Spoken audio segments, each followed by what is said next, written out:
Bonjour à toutes et à tous, j'espère avant tout que tout le monde va bien, bien évidemment.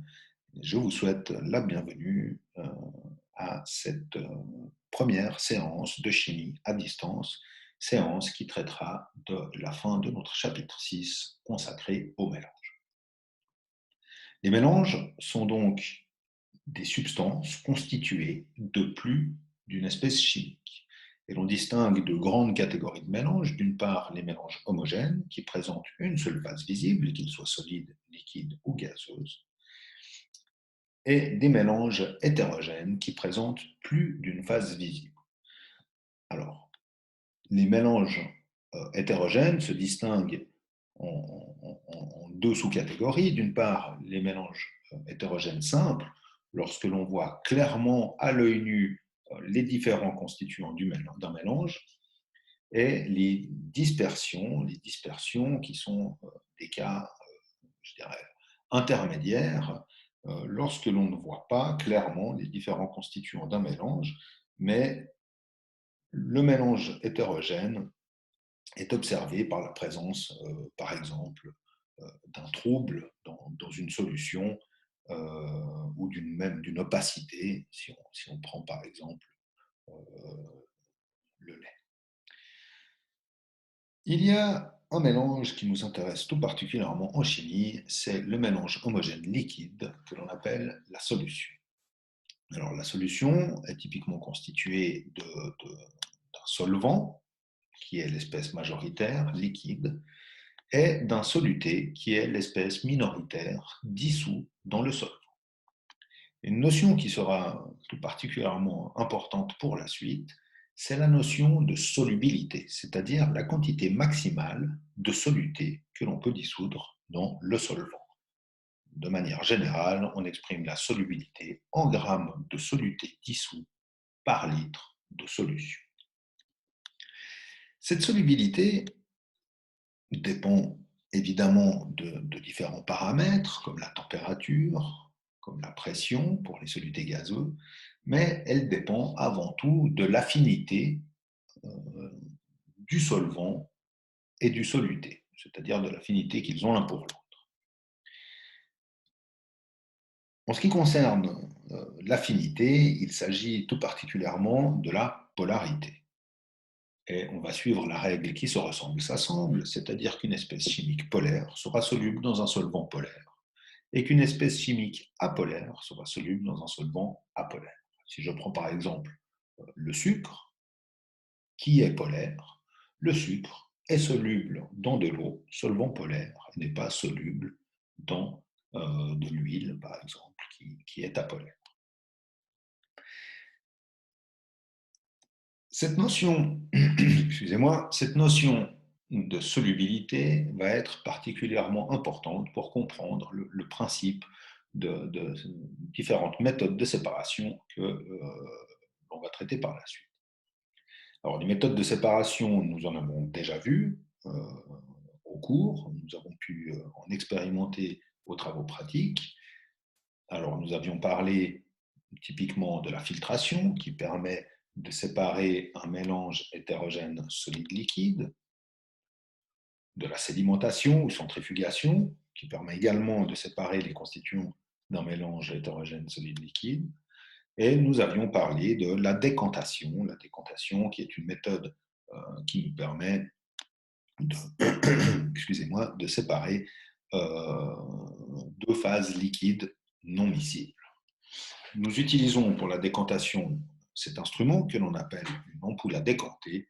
Cette ampoule à décanter nous permet de collecter successivement les deux phases non miscibles de notre mélange homogène liquide-liquide, hétérogène liquide-liquide, excusez-moi. Nous avions également expérimenté la cristallisation. La cristallisation est une méthode qui permet de séparer typiquement deux solutés. Donc on va jouer sur la différence de solubilité de nos deux solutés pour un solvant donné. Et on va faire cristalliser un des deux solutés en jouant sur la différence de solubilité entre une situation 1 et une situation 2. Alors, cette situation 1 et 2, ça peut être par exemple la température. Ce que nous avons fait aux travaux pratiques, c'est que nous avons dissous notre mélange solide dans un minimum de solvant à chaud. Et on a fait refroidir cette solution, et la solubilité d'un des deux constituants étant différente, eh bien, l'un des solutés repasse à l'état solide sous forme de cristaux. Alors, ça peut être la température, ça peut être de faire varier la polarité du solvant, par exemple, en ajoutant un solvant plus polaire ou en ajoutant un solvant moins polaire. Ça peut être le volume du solvant. Si j'évapore partiellement une partie du solvant, je peux obtenir des cristaux. Et ces cristaux donc, seront récupérés par filtration, typiquement, ou par sédimentation. Cette méthode est très bien pour obtenir un solide très pur. Par contre, cette pureté se paye par la perte qu'engendre la purification, la cristallisation. J'entends par là que la phase liquide restante après la cristallisation, qu'on appelle les eaux-mers, ces eaux-mers contiennent encore une quantité importante de, de soluté qui n'est pas passée à l'état solide sous forme de cristaux.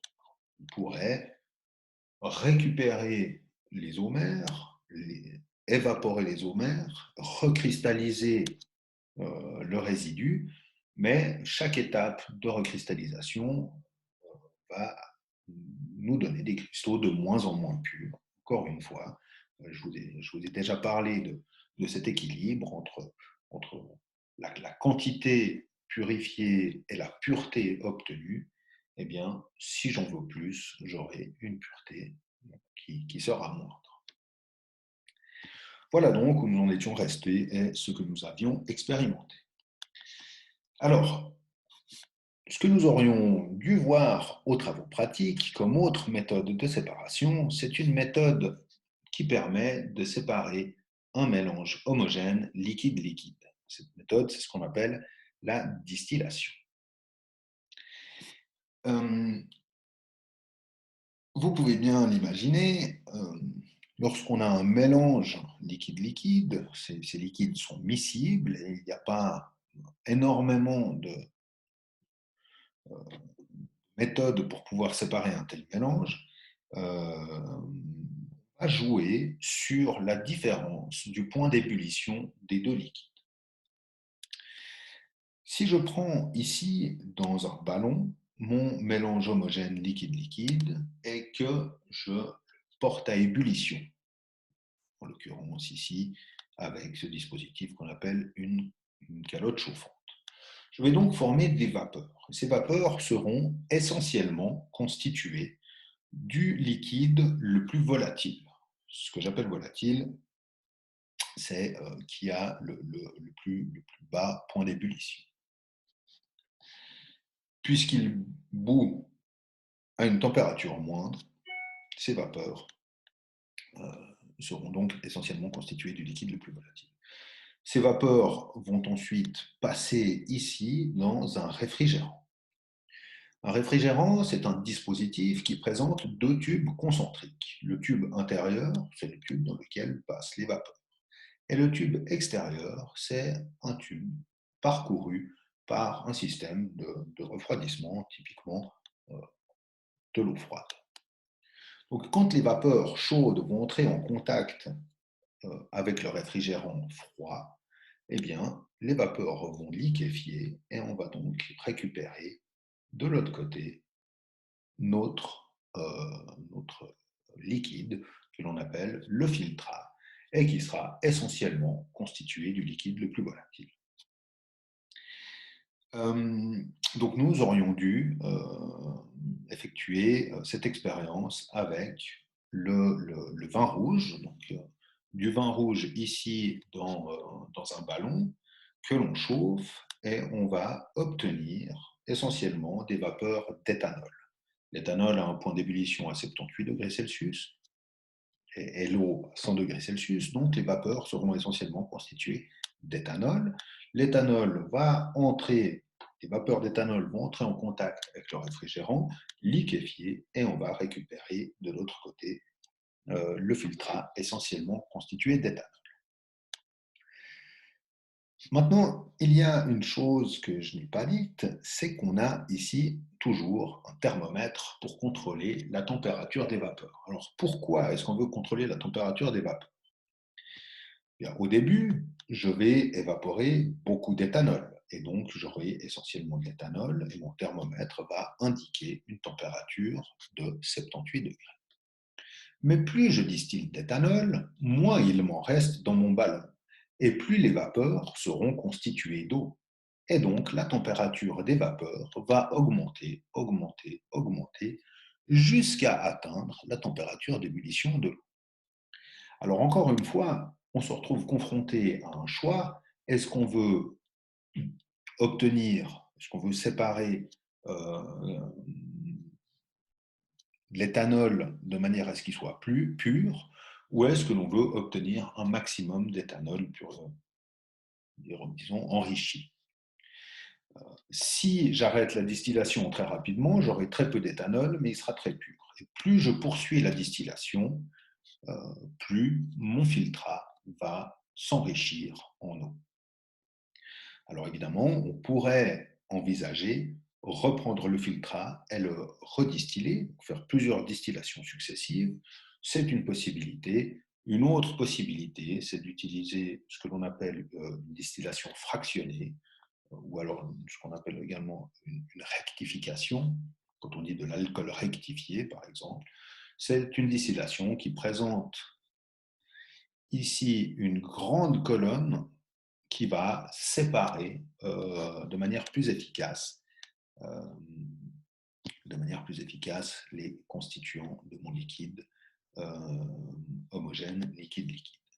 Donc à l'issue de la distillation du vin rouge, nous aurons ici le résidu qui présente tout ce qui n'a pas été distillé, c'est-à-dire essentiellement de l'eau, des sels minéraux, des protéines, les tanins, la coloration rouge du vin rouge reste ici, alors que le filtrat sera absolument incolore et limpide. Voilà. Une autre méthode de séparation, c'est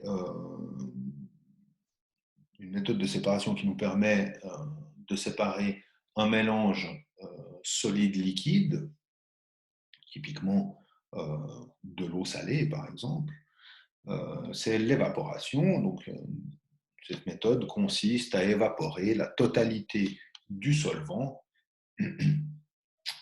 et pour ne laisser que le constituant solide. Alors, cette méthode, elle est couramment utilisée, elle est très bien, mais elle ne va pas permettre la séparation de différents solutés, contrairement à la cristallisation.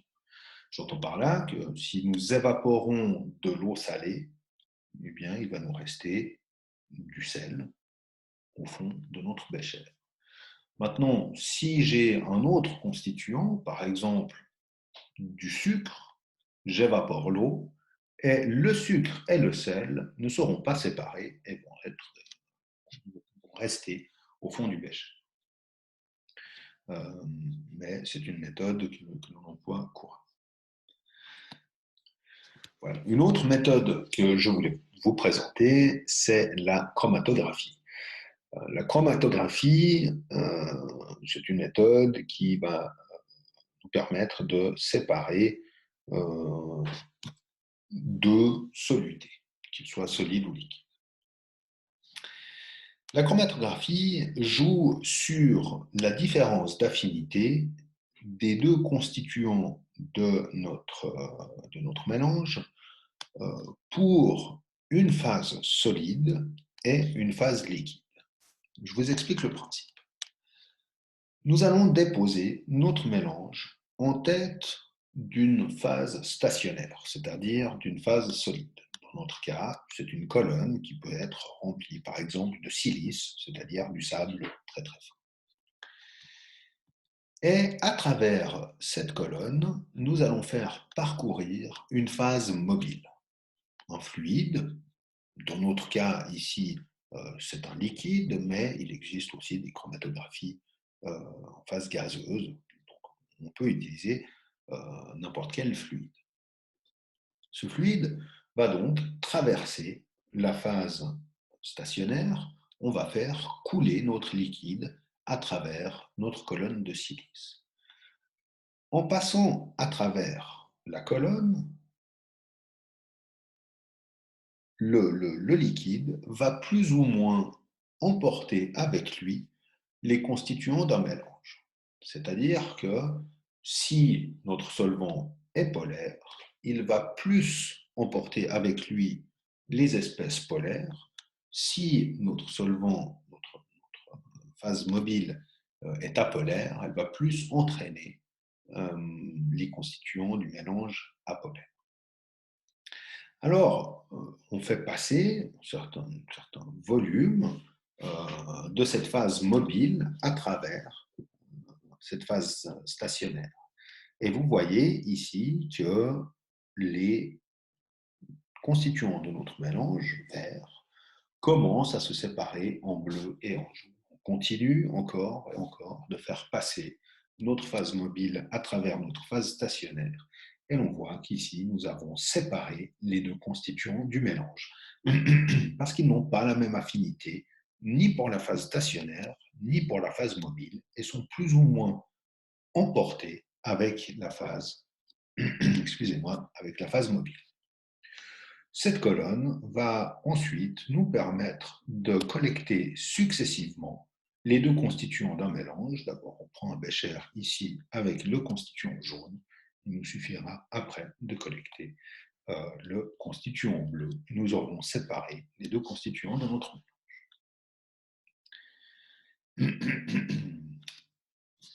La dernière méthode de séparation que j'aimerais vous présenter, c'est l'extraction. Alors cette fois, on ne joue pas sur la différence d'affinité entre un solide et un liquide, pour les constituants du mélange, mais on va jouer sur la différence d'affinité entre deux solvants évidemment non miscibles.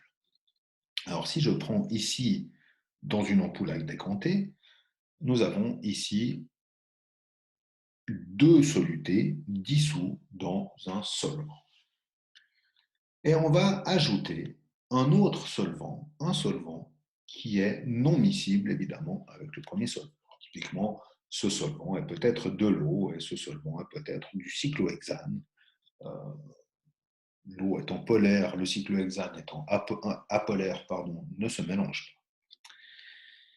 Dans un premier temps, évidemment, nous aurons deux phases liquides, l'une avec le solvant extracteur et l'autre avec la solution qui contient encore les deux solutés.